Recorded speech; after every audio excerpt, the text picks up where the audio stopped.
out to dinner and you have a severe food allergy and you have any concerns about the food being served, you must ask. Regardless if you're at a private function or a public restaurant, just simply summon one of the members of staff to the table and discreetly ask them. You can also step away from the table if you feel it's more appropriate.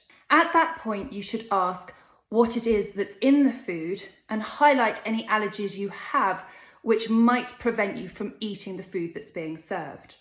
You should never ever eat the food if you have any doubts, particularly if it can make you poorly or even worse, kill you. If you're hosting a dinner party, it's really important that you establish if any of your guests have any food allergies, and you should respect them at all costs. Even if you don't personally agree with, say, dietary choices such as being a vegan or religious choices why someone may or may not eat a certain type of food, if you are hosting, you should be respectful to your guests' wishes.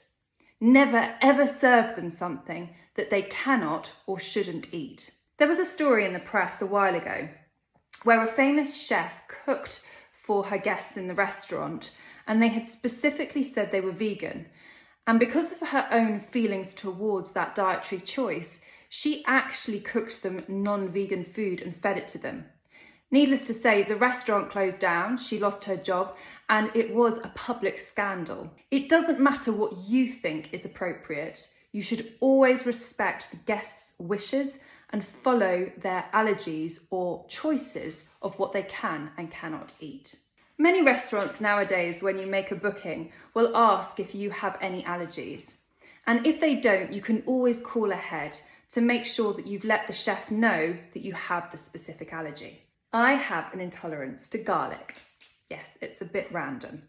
It came on after I had had my baby, so I developed into the allergy, which can happen. And if I go to eat at one of my favourites restaurants, Ottolenghi, most of the food that the chefs prepare have garlic within it. So I call ahead to let the restaurant know, and then the chef can come out and specifically prepare me food which is free of garlic. So wherever possible, be respectful, let your host or the chef know in advance about your dietary requirements so that they can make sure to look after you best.